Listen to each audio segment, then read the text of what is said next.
Meus irmãos, a paz do Senhor Jesus, sejam todos muito bem-vindos aqui no canal Ponto de Partida. Hoje iremos comentar sobre a lição de número 6 da nossa revista Betel Dominical da editora Betel. Nesse trimestre estamos estudando o livro do profeta Ezequiel e hoje iremos comentar sobre o capítulo 15. Na verdade, os três próximos capítulos, capítulo 15, capítulo 16 e o capítulo 17 do livro do profeta Ezequiel. Você que não possui a revista, abra sua Bíblia e acompanhe conosco essa pré-aula. Eu tenho certeza que Deus irá falar aos nossos corações. Vamos orar. Oh, meu Pai, muito obrigado pela oportunidade que o Senhor nos concede. E eu te peço que nesse momento o Senhor venha falar conosco, falar com cada um dos teus filhos que está acompanhando essa pré-aula e que o teu Espírito Santo venha nos ensinar aquilo que precisamos aprender. É o que eu te peço e te agradeço em nome do Senhor Jesus. Amém. Vamos lá, meus irmãos, lição de número 6, as parábolas do livro de Ezequiel. Como eu disse, o capítulo 15 conta uma parábola, o capítulo 16 outra e o capítulo 17 conta outra parábola. As parábolas nós vemos em toda a Bíblia Sagrada, tanto no Antigo Testamento como no Novo Testamento, Deus falando com o povo através das parábolas. Parábolas é uma narrativa, é uma pequena história, é uma alegoria que tem o intuito de nos trazer uma lição moral. E uma forma de dizer algo, digamos que uma parábola pode ser uma forma de nós dizermos algo sem ser tão específico no assunto, sem machucar. Você conta uma história e aqui nós já temos uma lição. Em alguns momentos, meus irmãos, para você obter um bom resultado, não precisa você ser tão enfático em um assunto. Não precisa você chegar e ser tão direto. É claro, você precisa ser sincero, mas escolha as palavras para poder transmitir algo, principalmente quando for uma lição de moral. E nós vemos no Antigo Testamento Deus falando com o povo através de parábolas. Nós vemos no Novo Testamento Jesus falando com o povo, trazendo lições através de parábolas, de pequenas histórias. Quando ele não queria falar direto com a pessoa para não magoar com as palavras, ele usava uma história, contava uma historinha antes, uma alegoria. Então vamos lá. Nós já entendemos qual que é o conceito de uma parábola. E também nós precisamos ter em mente que as parábolas que eram contadas no Antigo Testamento e no Novo Testamento tem muito a ver com a cultura regional, com a cultura da região. Sempre que Jesus mencionava uma parábola, tinha muito a ver com a cultura daquela época. Porque a síntese o cerne de uma parábola é você explicar de uma maneira fácil, para que a pessoa possa entender o assunto de uma maneira simples e fácil. Então esse é basicamente o conceito de uma parábola, tem muito a ver com a cultura da região. Vamos lá, tópico número 1. No capítulo 15 do livro de Ezequiel, nós vamos ver a história, Deus transmitindo ao profeta Ezequiel para que falasse com o povo a respeito da videira inútil. A videira, aquela que produz a uva, tendo em vista que a uva, o vinho, era quase que sagrado para os judeus. Era algo que estava inserido ali, intrínseco na cultura judaica.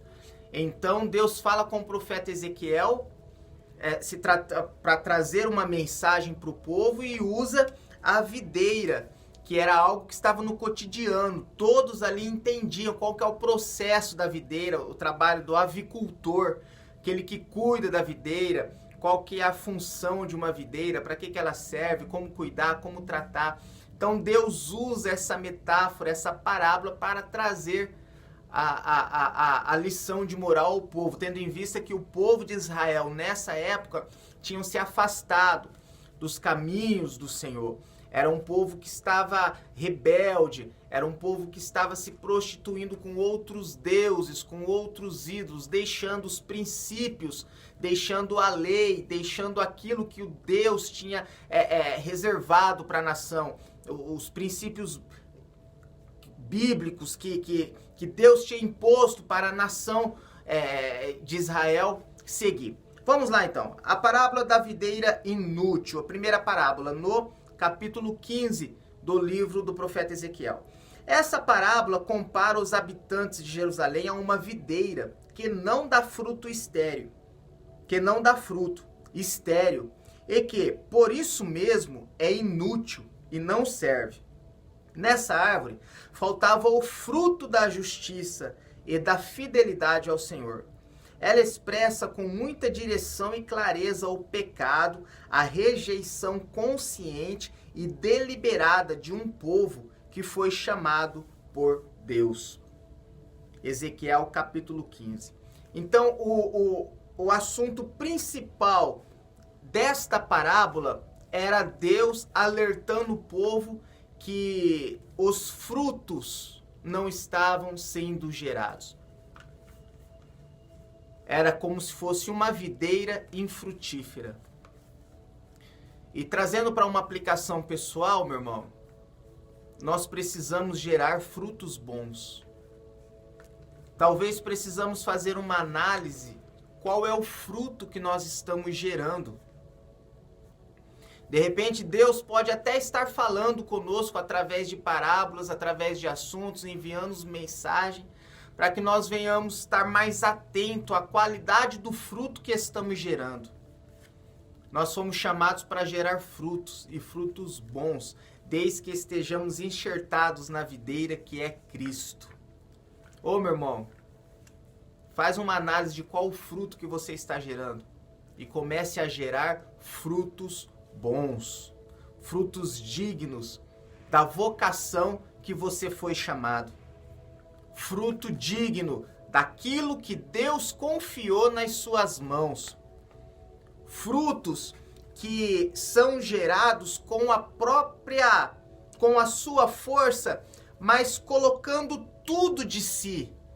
Porque tem aquele fruto que é gerado na mediocridade. Um fruto medíocre é aquele fruto que é gerado sem você dar tudo de si, sem você fazer o seu melhor. Claro que não é o melhor do mundo, mas o melhor que você pode fazer. Gere frutos bons. Gere frutos sendo com a qualidade que você pode gerar, entregando tudo de si, sendo o melhor com aquilo que você tem nas suas mãos. Até que Deus te conceda possibilidades melhores para você aperfeiçoar aquilo que você está gerando.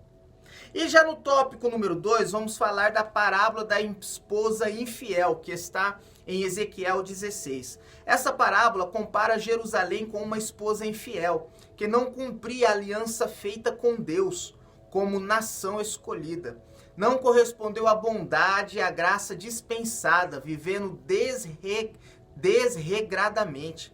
Por causa da infidelidade, foi queimada e consumida pelos juízos divinos. Ezequiel 16. Nessa segunda parábola, meus irmãos, Deus vai falar com o povo de Israel a respeito de aliança, a respeito de compromisso, a respeito de fidelidade. Olha só, tópico 2.1.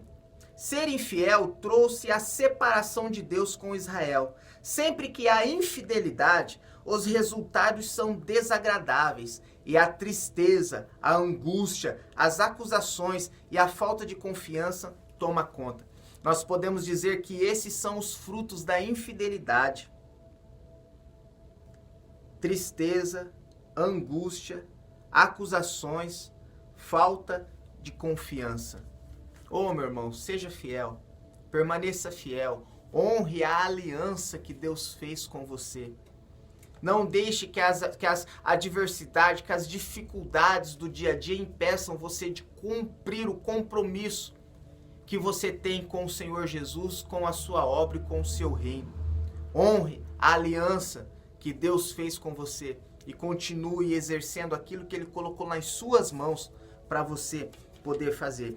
E já no tópico 3 vai falar das parábolas das duas águias, que está em Ezequiel 17. Após a denúncia acerca do fato de Israel não ter correspondido aos cuidados do divino lavrador, se tornando assim como uma parreira inútil, Ezequiel 15, e ter se comportado como uma noiva infiel que passou a se prostituir, Ezequiel 16. A seguir, o Senhor Deus utiliza mais uma parábola para tratar agora da insubordinação quanto à disciplina do Senhor por intermédio do Império Babilônico, Ezequiel 17. Meu irmão, aqui nós vamos ver sobre essa parábola. Ela fala muito sobre pactos, sobre juramentos. Fala muito sobre a aliança também. Aqui nós vamos ver que essa parábola, ela está tratando de duas águias. Uma fala do rei Nabucodonosor e a segunda águia fala do faraó, do rei faraó do Egito. Meu irmão, o povo de Israel não estava honrando a aliança e o pacto que tinham feito com o Senhor e deixando-se levar pela aquilo que a Babilônia, a cidade dos negócios, tinham a oferecer e buscando soluções, respostas em outros lugares, tentando negociar aquilo que era inegociável, tentando buscar ajuda onde não era para buscar, tentando resolver problemas de maneira que não era para ser resolvido. Meu irmão, confie no Deus que você serve. Não vai buscar resposta a outros lugares.